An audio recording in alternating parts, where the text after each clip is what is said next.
Okay, so it's 1:45. I'm going to get started, mostly because there's no way for me to get through all these slides in the amount of time we have, no matter what. But we're going to try anyway. So my name's Chris Inacio. I'm at Carnegie Mellon University. Why don't you go ahead and do? Sure. Rick Sauls, I'm a security architect at Akamai Technology. And so we're going to do a quick overview of some considerations for writing so the security consideration sections for RFCs. It's not going to be kind of 100% comprehensive. There's no way to do that in an hour. And just as a quick note, I'm not going to rehash what's in RFC 3552. There's still good advice in there, so go read that. But it is a little bit dated at this point. So Sure. No, let's. Yeah. Next slide. So there is a 3552 BIS. Oh, sorry. So there is a 3552 BIS, and the author. And it's probably going to be abandoned because in over a year we got 0 comments from anybody outside of me and my co-authors. So it's probably going to be abandoned soon.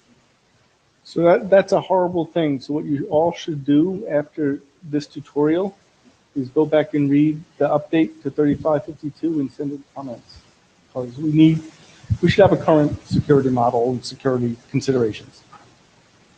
Does everybody know what the security consideration section is? How many are first-time attendees here at? Oh. All right, so let's cover that briefly. Yeah, sure.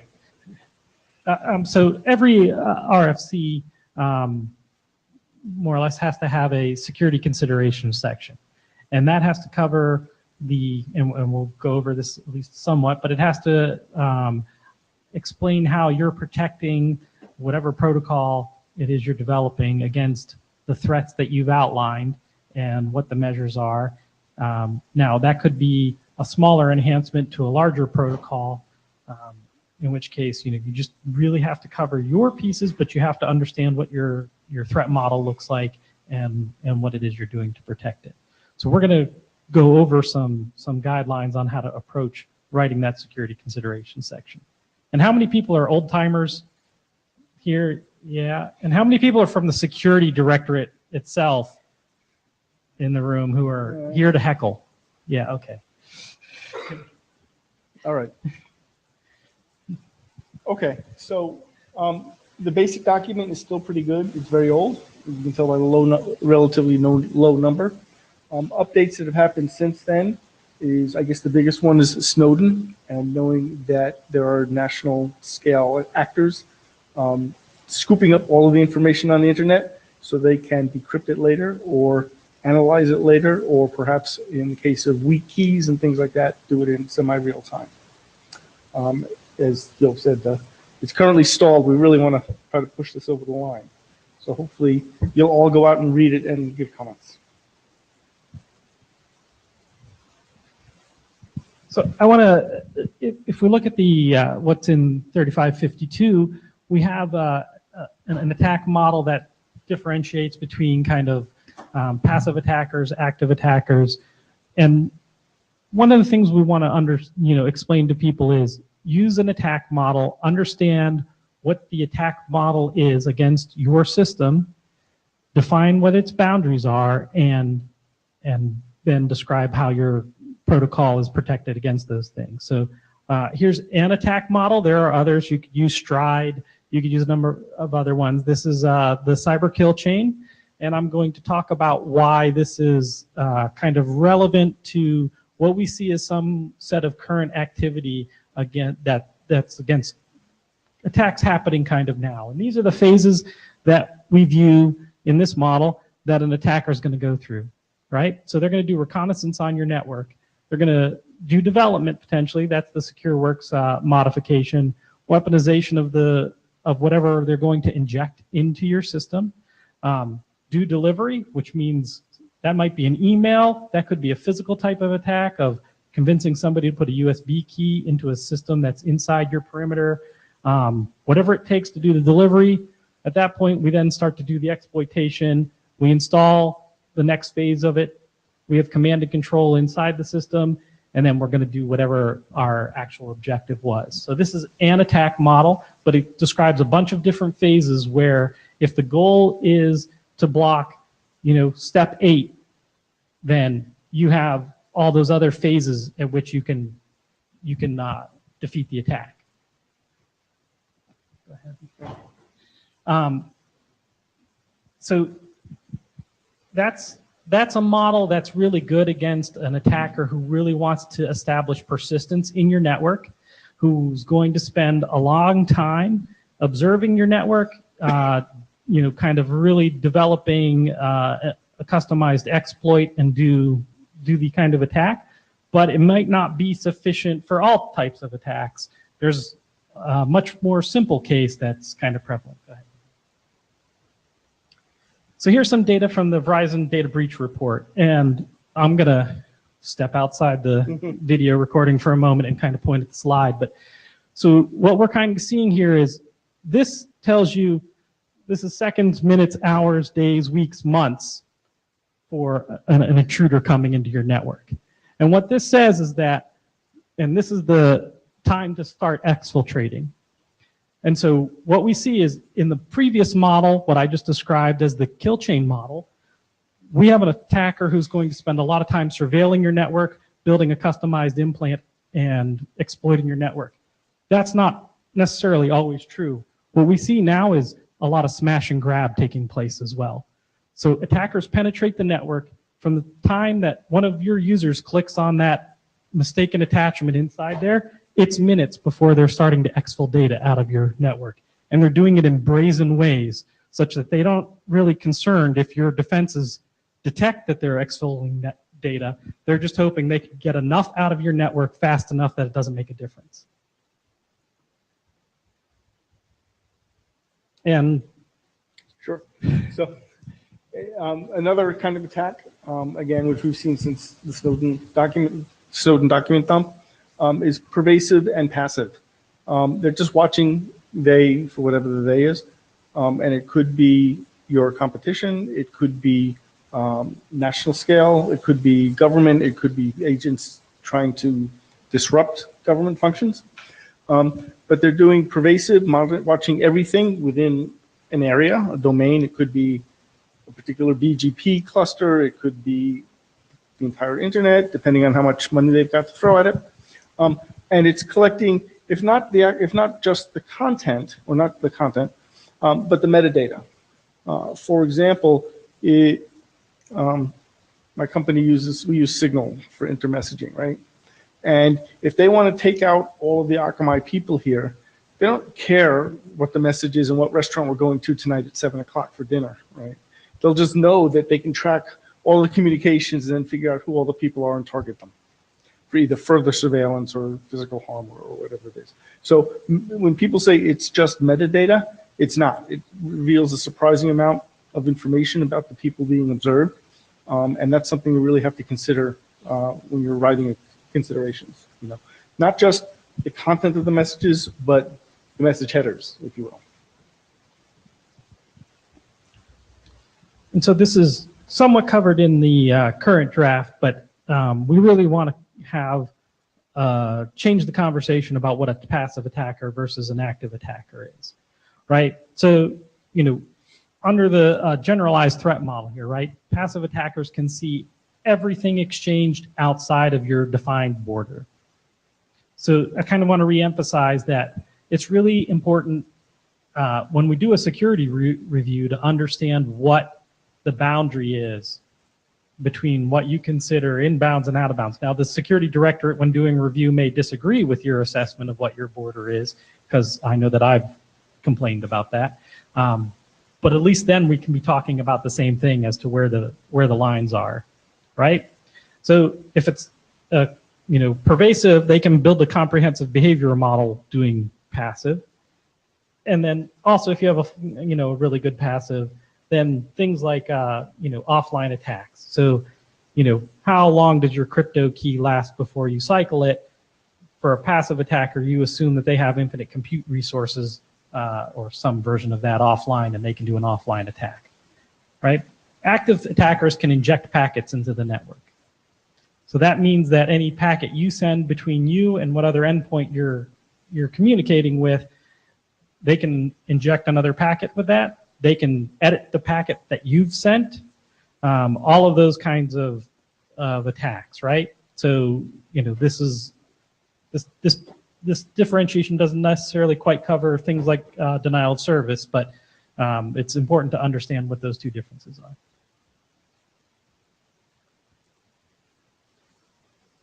So security considerations, the impacts.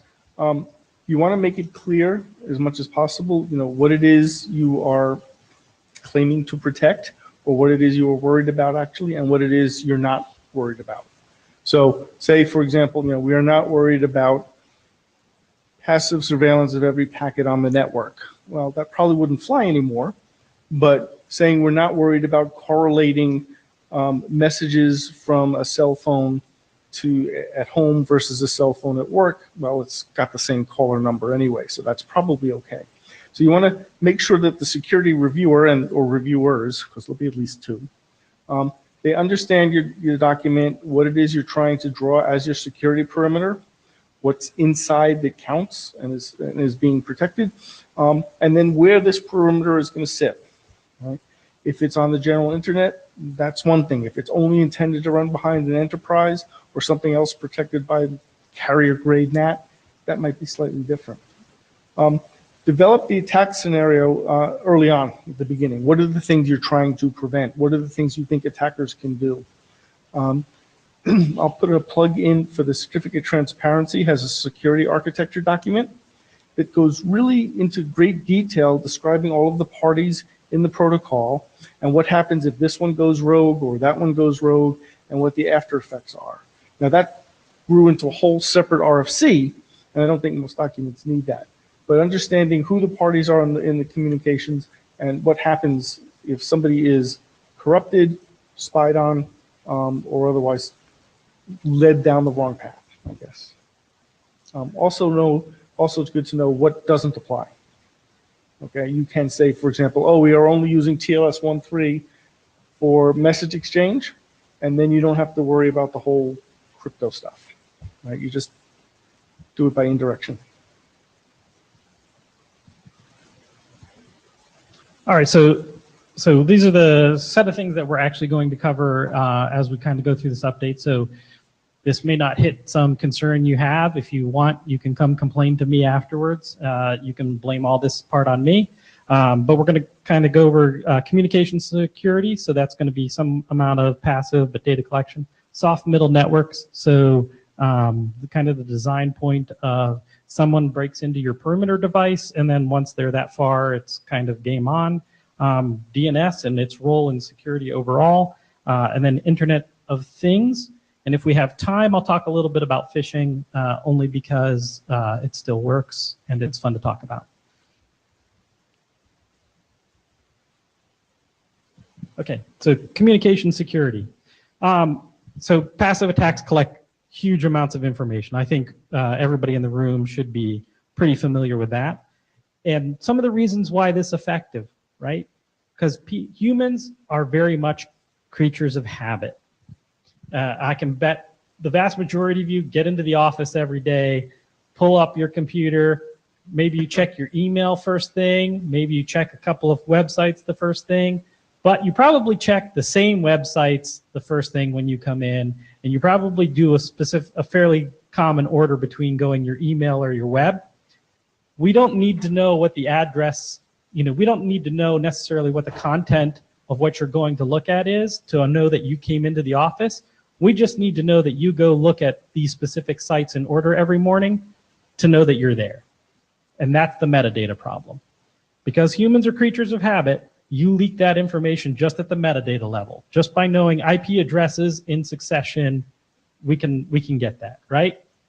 So that's, the metadata level of what's leaking out of the network, that's going to tell us a lot of information. That's part of that metadata, right?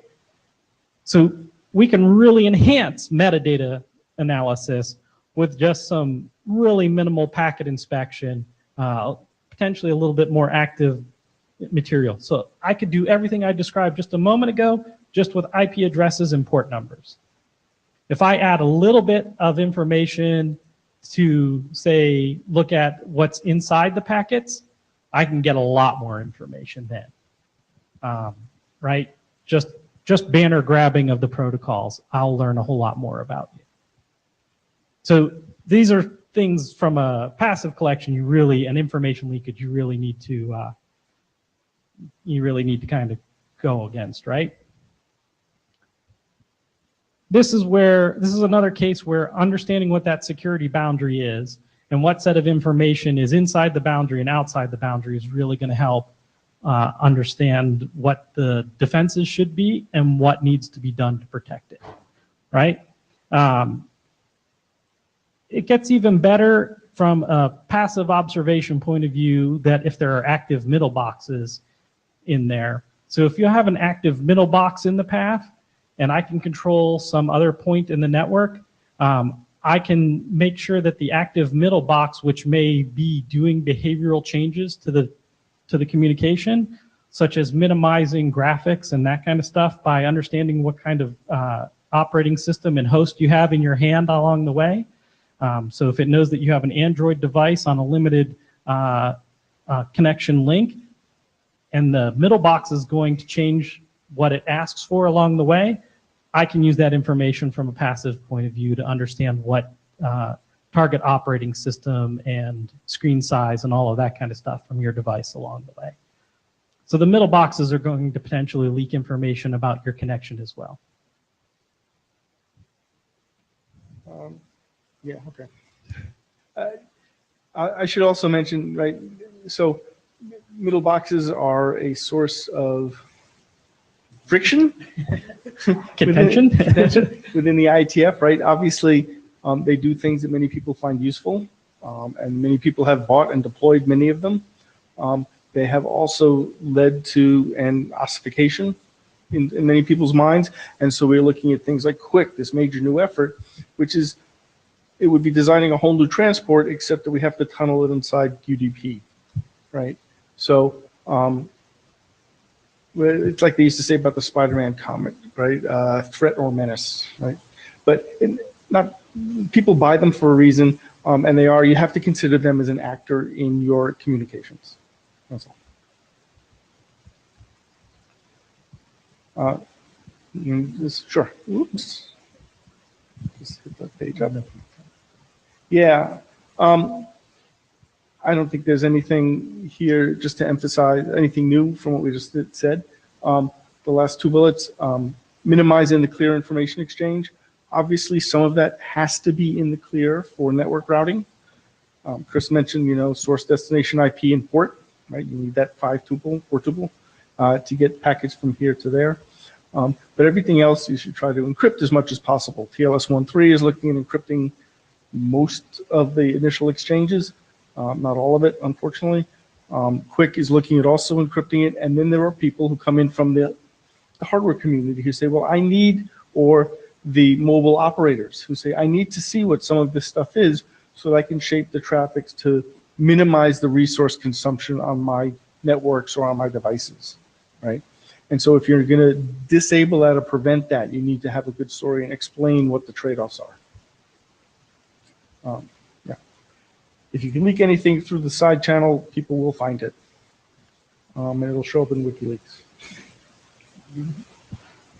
Sure. Soft middle networks. This is the Malamar of networks, right? It's got this hard, crispy shell on the outside, and inside it's just all soft and gooey and tasty. There was I forget who the art comic was, but he had there's a polar bear and he's reaching down inside an igloo and going, boy, once you get past the shell, these guys are delicious. And so that's a problem, right? People put a lot of strength or a lot of resources, and both financial and computing, on protecting the perimeter, and they don't worry as much about protecting the inside. What happens, typical examples on the financial community, the night cleaning staff comes in and plugs in a laptop, right? Or you look at what Mr. Robot or some of these other shows, right? You just plug in this USB stick on the net and you're good to go, because you've got nothing partitioned internally, right? You got a very hard outer shell, and inside no protection at all. Yeah, so just kind of keep going with that, right? I mean, the problem there is if you can get onto that outer perimeter, those outer perimeter defenses, you're good. Once you have that toehold in the network, you can move laterally through that network to get to almost any resource you want to, right? And that's really the big problem. And so if you have all of your authorization systems, all of those domains kind of tied together and easily accessible under that same kind of soft middle, then you're really going to lose. That's really the kind of the game over. They'll have complete access to everything, right? And that's understanding the trust relationships that you've built inside that network. And so, go ahead to the next slide.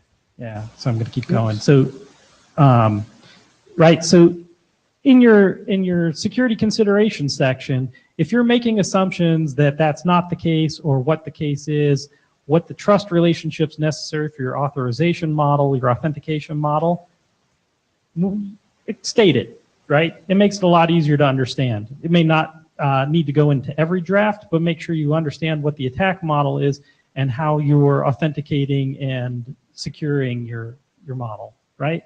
If you're planning something that uses an enterprise security system, which is going to have kind of a larger authentication system, or if this is designed for something for home where it's going to be a lot lighter, right? And to that extent, you want to employ least privilege into your design as much as possible. So if something doesn't have to have kind of the full privilege in various layers of your protocol or your stack, then they don't need to have kind of the full access. Yeah, just one on the first bullet. So we often talk about how the IETF doesn't really do authentication and authorization, right? It just wants to get the bytes from here to there, along whatever path and as quickly as possible. But there are facilities, components, that do care and that do integrate, bring into the model third-party agents, such as WebRTC has a rendezvous point, tran, turn, stun, whatever they are. They all have the concept of an introducer. And so if you're doing something like that, certificate transparency has the logs and then the log monitors who watch the watchers. So if you're building one of these kinds of protocols, keep in mind that there are multiple parties. So we're going a lot faster than I anticipated. If you guys have questions, comments, or no rotten fruit, but anything else, feel free.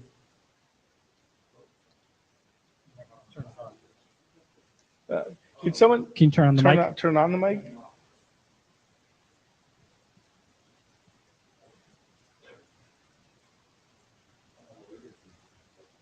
Oh, it's dead. All right. Here we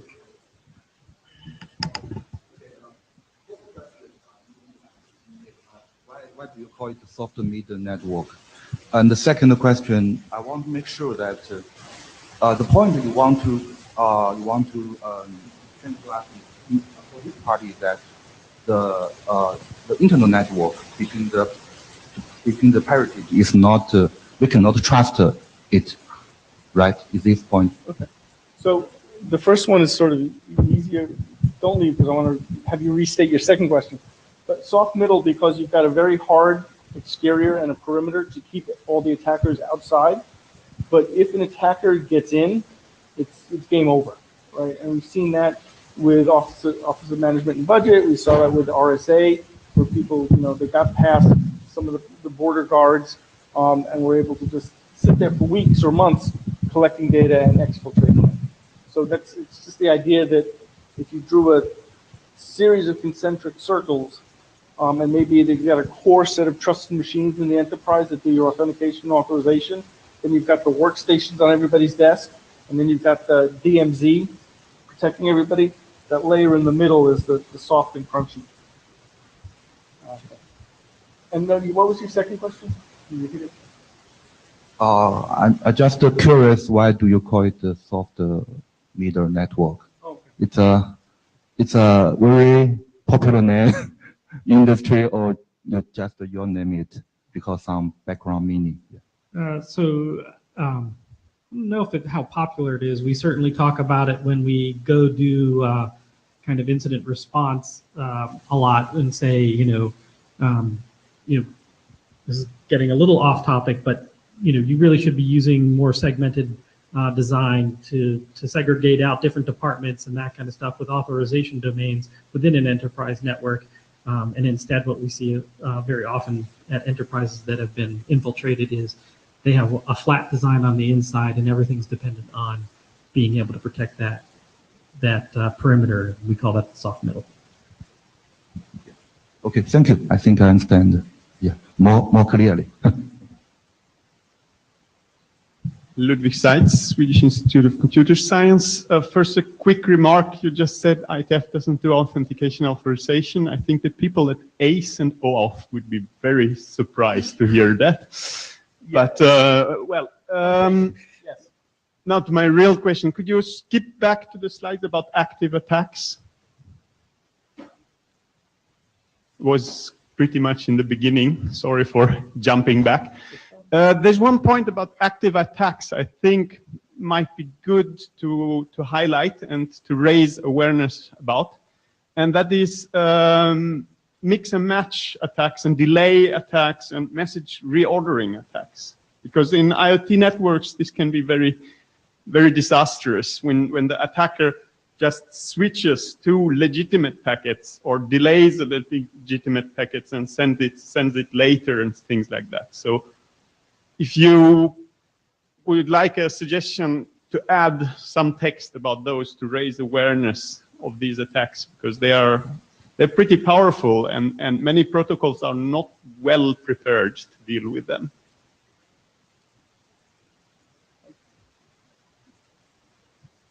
Giovanni, SIDN. Just a small comment. When you're talking about before metadata, I think maybe one idea we could follow is to just simply follow Bruce Schneier terminology. Metadata is data. Simple. You get across nobody has any doubts anymore what you're talking about. So I think if you're more explicit about it, would make it easier for people to understand. Metadata is data. Okay. That directly. Yeah, maybe it's protocol data versus the application data. I think because most of the protocols we design are designed to carry data, and then the other bits that are in there are like to help the process happen. But I agree with you. Metadata is data at the naive level, the novice level. And I think, Jagner, I think a useful definition for the difference is that the data is the stuff that I really want to send, and the metadata is the stuff that I don't really want to send, but the network or the application needs to send just to get my data across. And so it's like the content of my email and then all that bunch of headers. I don't care about the bunch of headers, but email won't work without the bunch of headers. So the bunch of headers is metadata. It's good put versus throughput. Yeah. Okay, but that's not what I cannot put in my.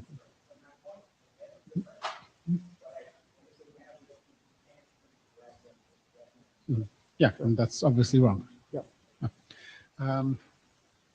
So about the soft middle, I think the reason for that is there's usually a security team and a networking team, and the networking team wants to be free to do whatever they want, to deploy whatever way they want. They don't want the security team to tell them, no, you can't, you have to segment here, you have to put a firewall here.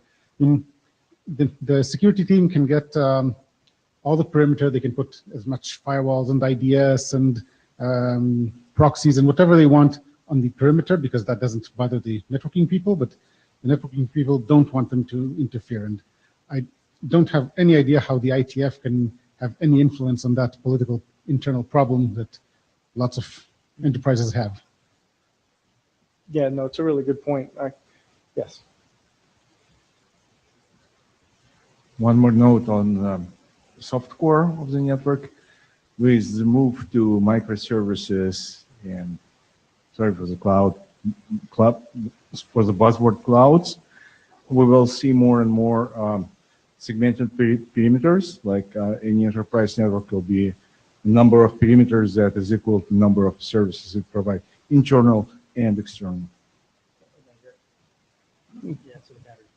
You're absolutely right, and you know, as we outsource more functions to cloud, it gets infinitely more complicated, and I happily included none of that in this. Okay, so a couple words about DNS. It's a rendezvous protocol. I want to talk to www.ietf.org, and I have to translate that into an IP address, a set of numbers, 4 octets or 32 octets, right, depending. And it lets me then communicate. The name translation, it maps from mostly human readable names, right? I can still remember when the first URL appeared on a TV ad. I'm sure many here can. So we were all aware of these kinds of names, into network endpoints. It is a distributed database. Various people all around the world contribute their little part of the knowledge. And for the most part, it's the communication between the person asking, the client or their resolver, and the authoritative or the recursive guy at the end who's providing the answer. There's no real security. It just sort of works because people haven't messed with it too much. Not a great state to be in. There's a lot of work going on in the DNS community about this. It is like trying to turn an aircraft carrier, right? You got to proceed very slowly and watch out you don't hit any rocks. But because almost every machine that's on the internet, well, every machine that's on the internet is going to use it. And a large portion of the servers on there are participating. And it's plain text, both the protocol and the data that's in there. And that can be secured nowadays. That can be secured nowadays, but isn't widely so. I just want to touch. Yeah. The battery's dead. I just want to touch a little bit more on some of these other records, right? So server records and how DNS plays into 509 certificates, right? So server records are great. You can look up what your LDAP controller or your AD is on your local network. So when you plug in your favorite computer to your enterprise network, it does that request. And then after it learns it, it memorizes that answer. And when you leave your enterprise network and go to your favorite hotel, it still asks for that answer. So wherever you work, when you walk into that hotel and connect to its public Wi-Fi network, your machine is asking for your AD name and not the public version, its actual AD name in your enterprise. So DNS really has a lot of information in there. And you're probably leaking information about how your enterprise is configured every time you leave the building. And the other part about that is 509 certificates are generally tied to DNS names. And so if you can take over DNS in any way, then all of your certificate chain signing and that chain can be compromised just by taking at DNS.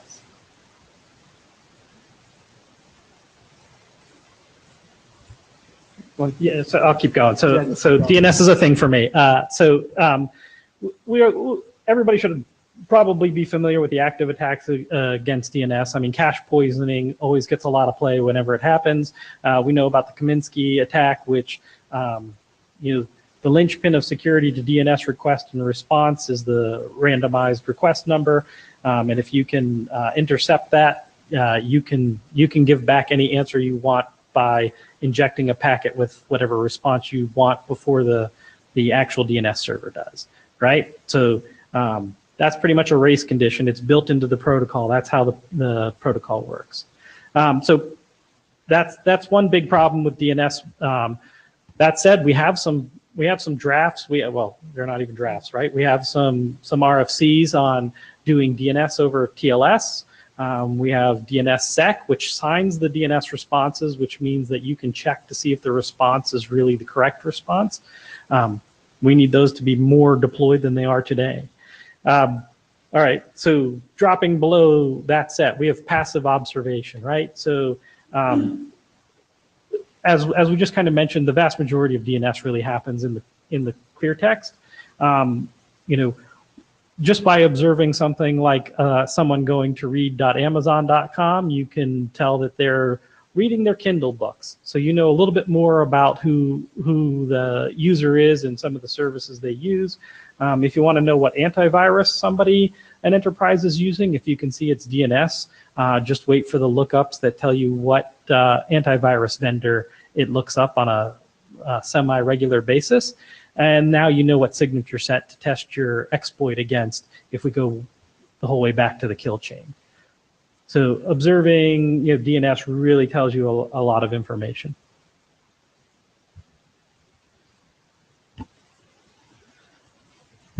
So as a result, when you're using DNS in your protocol, as most of them do, you have to understand, what how compact the sand is that you're building your foundation on, right? So security considerations, subject to all the weaknesses of DNS. Now, if you're using TLS and you've got a certificate that you can then match that name against what you thought the name was that you're connecting to, that will work. That's one way to tie it. If you've got arranged a priori to have pre-shared keys or passwords across, so if you're doing, a very simple password protocol, you don't want to send the password to the server because you have no way of identifying the server. You want the server to send you a challenge, and then you can do something with that, or keep it stored, in a hash. DNSSEC with a validating client.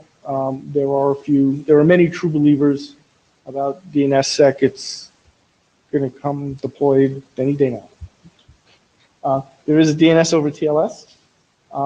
There is also, folks are looking at how to get privacy for DNS. If I know the name, I know what you're doing in many cases. And in some cases, it may not matter.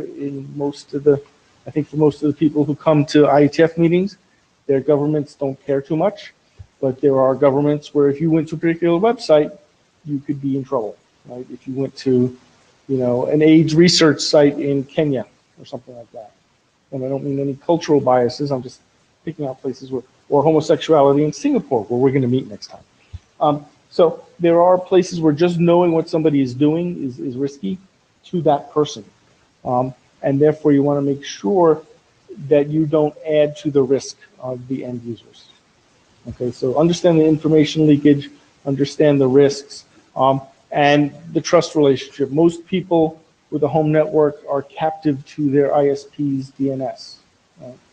For a long time, it used to be a fad that if you typed the bogus address in the browser bar, you'd get an ad from your ISP, right? Or GoDaddy, this domain for sale. Because what they did is they said, oh, this name doesn't exist. I'll send you over to here to my captive ad server. Right? And so understanding who the parties are and who is controlled by whom, or whose worldview is controlled by whom, is another consideration to keep in mind.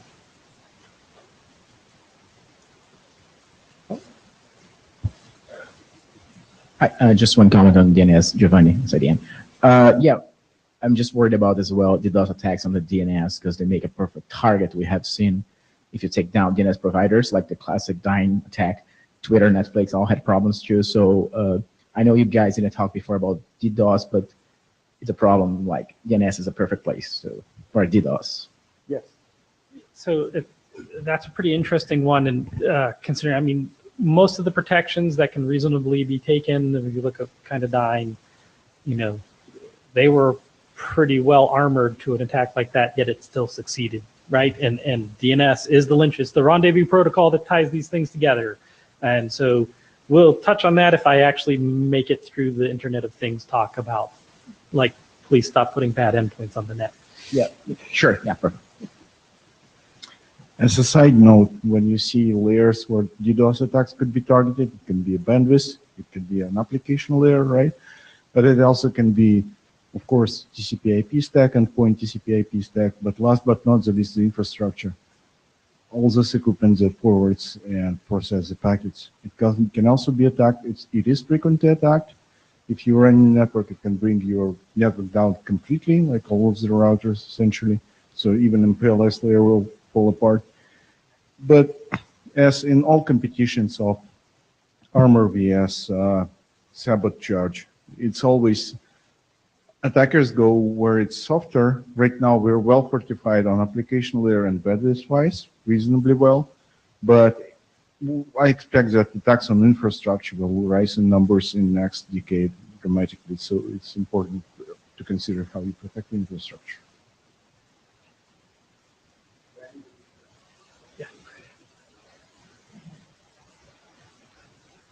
Okay, so yeah, no. So I'm going to caveat that neither one of us are, routing experts. So you can stump the chump at the mic right now. But so here's another piece of kind of routing, right? So the basic version, autonomous systems advertise their little slice of heaven to the world via BGP, right? And so it takes that prefix, it goes upstream. In the current version of the world, right, you may aggregate that, you may forward that along to another connection, etc., right? The real thing here is we have a bunch of reasonably good recommendations and best practices about how to deal with routing and routing filtering, and that isn't even getting into some of the other parts, but from a security research point of view, we would really appreciate if folks would actually start, executing some of that guidance a little bit more. Go to the next slide. Yeah, so just a handful of fun routing events that, kind of related to please do filtering and please pay attention. And, some of these are a little bit older than others, but still, Pakistan attempts to block YouTube, but advertises prefix globally, taking YouTube down across the net. If you're running BGP on your infrastructure and you're seeing an advertisement from someone that says I'm YouTube, maybe you should think twice about accepting that advertisement. China Telecom sends out 37,000 prefixes in 15 minutes, hijacking large parts of the internet through China. The spectacular point about that one is, in China Telecom's case, they actually have the bandwidth to absorb the onslaught that came from advertising all of those and routed it back out successfully. So China Telecom actually absorbed it, sent it back out.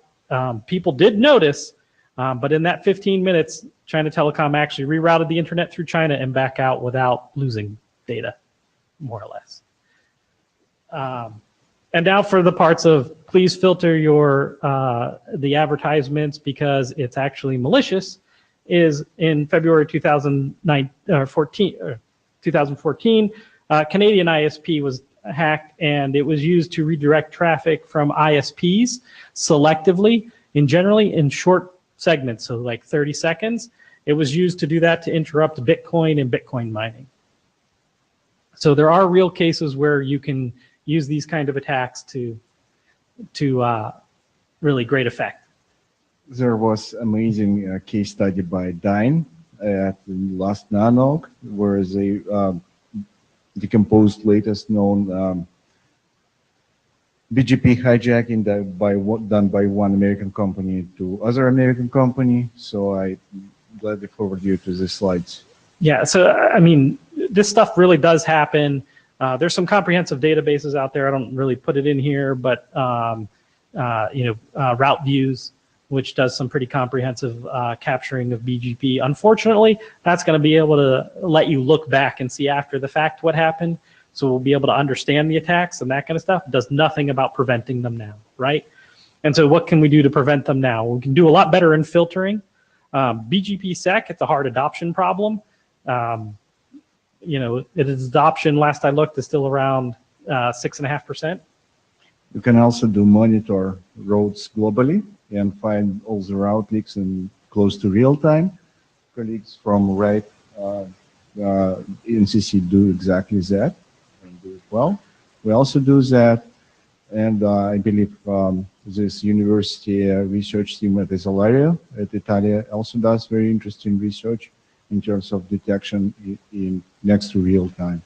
Yeah, so I can comment. So one of the other events that I didn't put in here was a leak, I think, out of Brazil, and if I'm incorrectly implicating somebody, I apologize already. We're ripe, detected it within, you know, a minute or two, and that wasn't an attack, that was a misconfiguration, and that was, you know, stopped after maybe 2 minutes of activity, where the ripe monitoring really found it and kind of and did that. All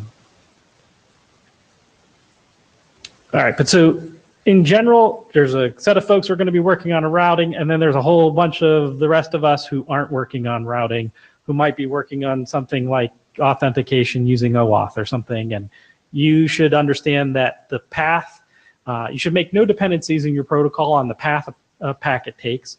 You shouldn't assume that a path a packet takes is reproducible, right? Because any kind of BGP advertisement may potentially, you know, kind of, you know, perturb those routing paths such that they're not going to show up again likely in your lifetime. So anytime you think that you can trace route backwards and know how a packet got to you and you know where that attacker is, yeah, stop thinking that way. That's not the case. That doesn't even cover asymmetric routing, which is a lot more common than people want. So unless you're really kind of located router to router next to whatever enterprise you see that traffic on, stop doing that. The other part about this is, you know, understanding that your network connectivity, even though a packet may go from the endpoint you have to the endpoint you want it to go to, it may be going through places you don't want it or don't think it's going through based on routing attacks. And you may not be able to see that in asymmetric cases. So these are all things you need to, you're going to have to get to the mic though. These are all things you're going to have to pay attention to, right? So understand what your trust anchors are and how you're authenticating. There would be one beautiful illustration how things might get wrong with BGP. For example, certificate authorities for TLS. They exercise one particular method to authenticate you as a person or as a business, which can be exploited using BGP. So you can get yourself a perfectly valid CA certificate and use it to manage the middle. So exact case when people were relying on something they would think is fundamental, it's secure, but in fact it's not. Yeah, that's amazingly bad practice to do, that version. You want this one? No, you're on the roll. Okay, so Internet of Things. So this is just my plea out there for anybody who's building a really small device and putting it on the internet to control whatever. You know, please take out all of the awfulness that is these little random things on there that create things like the Mirai botnet, right? Don't put a backdoor in there that can't be turned off. Get rid of the default passwords that are the same across all the devices. Please update your OS image on some kind of reasonably regular basis when you build your device. You know, please secure your software updates and make the device software updatable. Please actually use crypto. These are all things I'd really like to see in devices so that, you know, we don't have, you know, a million devices connected to the internet that are, you know, able to take down Dyn, for example. Also, as I kind of go in this, there's not really, and none of these recommendations are specific to an internet, go ahead, specific to an Internet of Things device, right? They're the same as you know, kind of any other endpoint on the internet. There's, you know, really kind of two possible differentiators on Internet of Things devices, as far as I'm concerned from a security point of view, right? They may have a lot less computational power, and potentially they're cyber physical. So maybe this device that's on the internet actually can open a door or a window or turn a light on or off. You know, maybe it can unlock your house. That's just another security issue in and of itself. But fundamentally, when I look at it, I want strong endpoint security in general. Yeah, just before we get to this, the thing I find interesting about IoT is for any, as I've seen discussions about any particular crypto algorithm or a particular, you know, certificate data format or whatever it is, somebody will come up with a use case in a part number where this piece is too small to do that. Like, oh, all I can handle is, you know, ROT 13, shift everything over. halfway, right? And my part only costs 10 cents on a camera that I'm only selling for $19. So the economics really make themselves visible. The concern, or a concern, is those same design criteria are also being used in things like cars, right? We're starting to see cars get over-the-air software updates, or vehicle-to-vehicle communication is a working group here. Those things cost a lot more than $19 US dollars, right? Whatever. And have a lot more than a 10-cent part doing all of the crypto work in there. But they seem to come from the same mindset of people. And while a bad guy being able to flip my lights on and off is annoying, a bad guy being able to cause my car to accelerate is way more than annoying.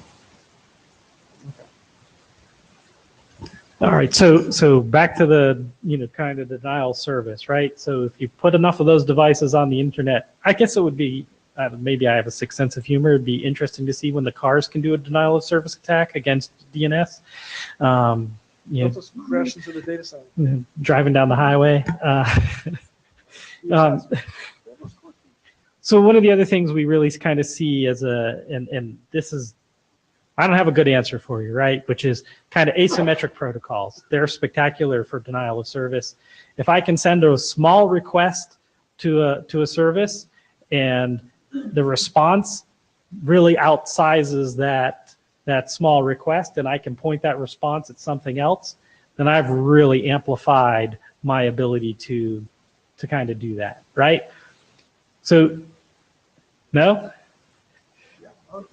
Oh no, he's telling me I can't do it. That's asymmetric protocols without authentication. Well, no, so that's actually what I'm. Is present. That's exactly where I'm going, right? Which is if you really have the need of building that kind of asymmetric protocol, really we want the authentication. We want the strength in there that makes it so that you can't send that response to a spoofed location, right? So don't create this kind of amplification ability for folks, right? Sure. Beware zero round trip in TLS 1.3, because the TLS handshake is asymmetric, right? The client connects, the server has to do some work. And now you can do, in essence, UDP style attacks at the TCP level, where you don't care if the server gets back to you, you just want to bring them down. And so that's an issue. Yeah, authentication helps, but sometimes the authentication protocol requires an asymmetric amount of work on both sides, on either side.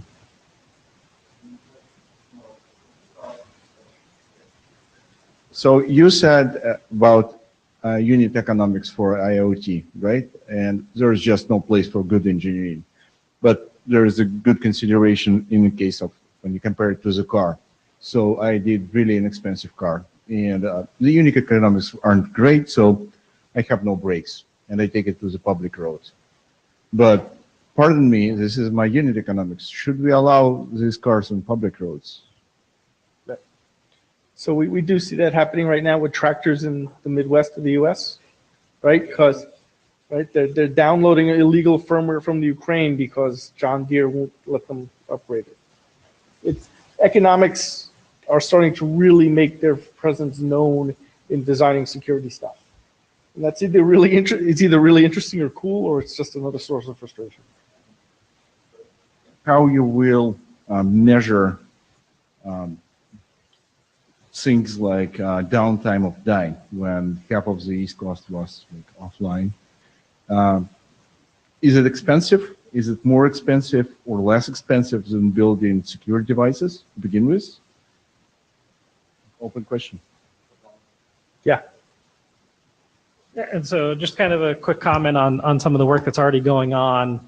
There's probably other working groups who are tackling some part of this or have some interest in these topics, kind of related to Internet of Things. What does it mean to have kind of a safe home network, a safe small device? What's a low power? How do I do small object or small signing of data so that I can get it to a limited compute, limited device? So there's a bunch of work on there, and there's a lot of guidance go look at this draft, which I think is either expiring or expired, but it's got a ton of references of places to go get some more guidance on like a lot of these topics. I just want to add, I don't know if we're out of time. We have 5 more minutes, right? Okay. Go for it. All right, what not to do, right? Don't invent a new security mechanism unless you really, really have to. And then please don't go invent a new security mechanism. I'm all for kind of the work on TLS and doing those updates, and we should leverage the places where we're building those kind of secure components and leverage those as much as possible. Inventing security mechanisms everywhere is a real problem, right? And don't redefine security terms for something else in your draft. It drives at least this person who's reviewed documents absolutely crazy when you've decided that you're going to have a nonce and it's not a nonce. Things like that, yeah, don't do that. No.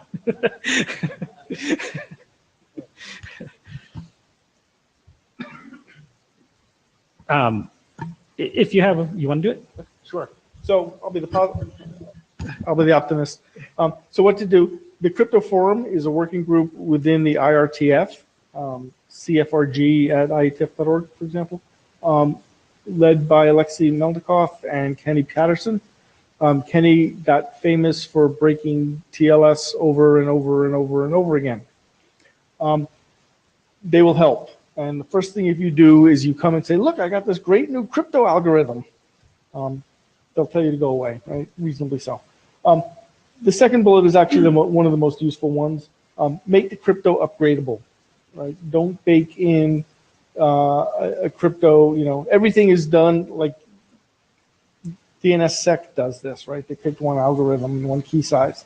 And so it was a lot of work to change the keys. Use identifiers. There are various registries in the TLS work, in the elliptic curve group that Daniel and I co-chair, that have OIDs for things. So just make it easy to roll stuff out, because if you're successful, your protocol will exist for a decade, and 3 years into it, somebody will find a way to crack the crypto that you're using. Okay. Think about security early. Bake it into the design. Think about who the parties are that are communicating, what kind of protections you want to have or you would like to have but can't see a way to solve right now. Even just putting down the unanswered questions early on in the draft will help, and people will volunteer to help you figure that stuff out. Understand what the boundary is. Are you working on somebody's laptop? Are you working on somebody's stateless Chromebook where everything is off in the cloud? Are you working in an enterprise behind or a home network behind a NAT, and so on? And leverage the existing standard security track mechanisms. I don't know what the question is, but the answer is almost always going to be TLS, right?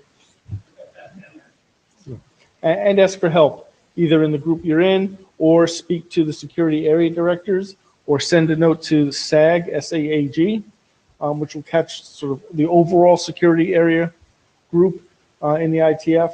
And people have come up to that and presented ideas that have, people have adopted. There's a meeting on rekeying, which was just brought up recently. Yeah, ask for help. Don't go off and try to invent something. 1 minute.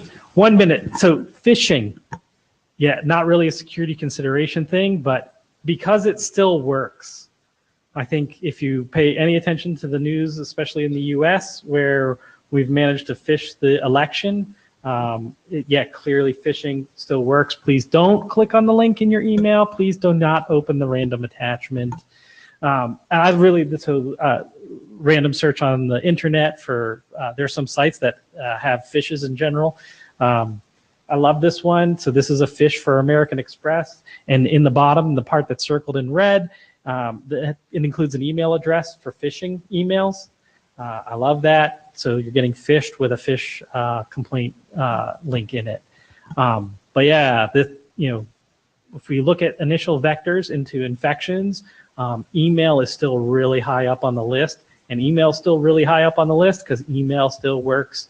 If you have a large organization and you have 1,000 people, you only need that one person who's willing to click on the link. So, you know, that cute cat and the little cuddly bear and the puppy, they're awesome. I mean, they get you in pretty much every time. All right, thanks for coming, everybody. If you have any more questions, we'll be around for at least a few minutes. Rich is probably trying to figure out if he can get into his room yet.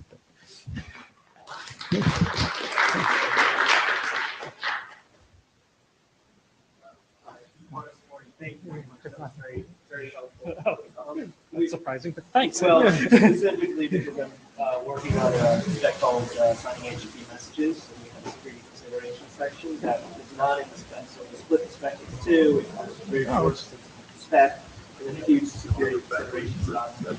Do you usually want to see both of those things shoved together at the same time, or do you want to see them separate? That's a hard question. Yeah. I thought it was going to be a mundane. No, so anybody chime in? I actually, for the case you just described, I would be fine with it being separate. What I personally find irritating is the one that is a a little add-on protocol to some other protocol which says, go check the security consideration